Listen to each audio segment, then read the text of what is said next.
Hey guys, so today I have a review for you on Wanderlove by Kristen Hubbard. This came strongly recommended by a number of people, specifically Ariel from Ariel Bissett. She read this book, loved it, and that was what pushed me to finally get it and read it for myself. So a little bit of background first. This book follows Bria Sandoval. She's 18 years old, she's just graduated from high school, and she's in a little bit of an odd place in her life.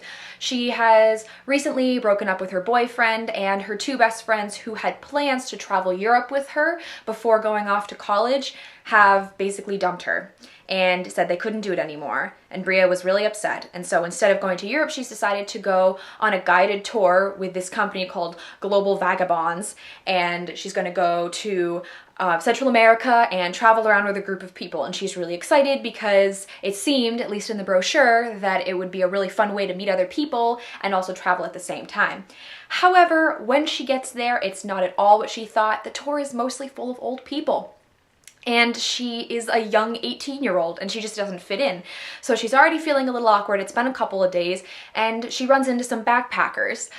Their names are Rowan and Starling, and they end up getting her to come along with them, and she leaves behind her Global Vagabonds group and ends up going backpacking around Central America with them. Of course, that's where the story takes off and things get really awesomely interesting. I have never backpacked Central America, but I have backpacked Europe. And so having had that experience and comparing it to what happens in this book, I can agree that this really captures the excitement and the stress of travel. It can be really exciting to go to new places, meet new people, see new things, but getting from point A to point B can be very stressful, even more so in Central America because there are not trains to get you from country to country. It's hop on a boat, get on a bus for 12 hours, then pay some guy to take you to this little island. It's much more remote and exciting in a way, but also stressful, and I feel like that was really captured in this book. The relationships that Bria develops, both with Rowan and Starling, and her past relationships that are described with her ex-boyfriend Toby and her friends, they're really realistic. And I really liked how her relationship with Toby wasn't just sort of alluded to as, oh yeah, they broke up, it was rough.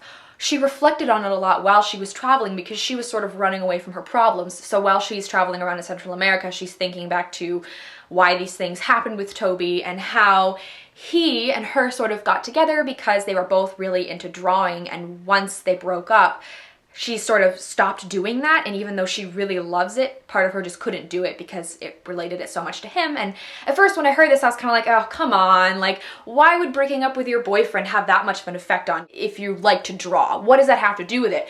Come to find out, their relationship was much more manipulative than I originally thought, and so once these things were introduced and revealed to me, I realized why she doesn't draw, and I went, oh, okay, so Bria's not just whiny. There's a really good reason why she doesn't like to draw anymore. And I just thought it was perfect because it made me like her more, and it made me understand who she was as a person because I found out why. There is, of course, in most YA stories, a love interest. Rowan and Bria sort of have this thing going on, but it's a very slow boil. It is by no means insta-love or, 3 chapters into meeting each other, they're already just flirting it up. It's slow and it develops at a pace that I find very believable. Of course, when you are traveling with somebody, you go through bonding experiences more than if you were just seeing somebody at school every day. So there is that to add on to the fact that they only have a certain amount of time together.